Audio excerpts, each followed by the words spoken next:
गंगा में डुबकी मारने के बाद आपका पाप तो धुल जाता है, मगर वो पाप जाता कहाँ है? अगर वो सारा पाप गंगा अपने अंदर समा लेती है तो इसका क्या मतलब हुआ?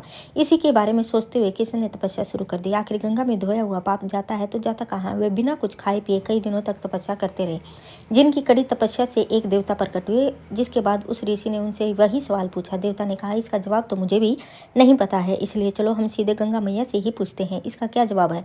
वे दोनों सीधे गंगा मैया के पास चले गए और वहाँ जाकर उन्होंने गंगा से पूछा कि हे गंगे माता, सभी लोग आपके पास अपना पाप धोने के लिए आते हैं, तो इसका तो यही मतलब हुआ कि सभी पाप आपके अंदर ही हैं, यानी आप दुनिया की सबसे बड़ी पापी हैं। तो तब गंगा माता ने कहा कि मैं सबसे बड़ी पापी कैसे हुई? तो अपना सारा जल मैं समुद्र में फेंक देती हूँ, तुम समुद्र से ही पूछो सबसे बड़ा पापी कौन है। वे दोनों सीधे समुद्र के पास गए और समुद्र देवता पास वहाँ जाकर वे लोग समुद्र महाराज से पूछते हैं कि हे महाराज, अगर गंगा मैया आपको अपना सारा पानी सौंप देती हैं तो इसका मतलब हुआ आप दुनिया के सबसे बड़े पापी इंसान हो।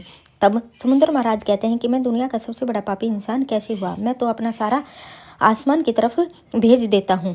समुद्र ने कहा कि तुम बादल से जाकर पूछो सबसे बड़ा पापी कौन है। जिसके बाद वे थक हार कर बादल के पास जाते हैं और वहाँ जाकर वे यही सवाल पूछते हैं। बादल ने कहा कि ना गंगा मैया पापी है और ना ही समुद्र पापी है, सबसे बड़ा पापी इंसान है, क्योंकि अपने अंदर का सारा पानी वह बारिश के रूप में जमीन पर भेज देता है और इसी से कई सारे फल अनाज उगते हैं, जिसे इंसान और जानवर खाते हैं। जैसा बोओगे वैसा ही पाओगे। जय हो गंगा मैया।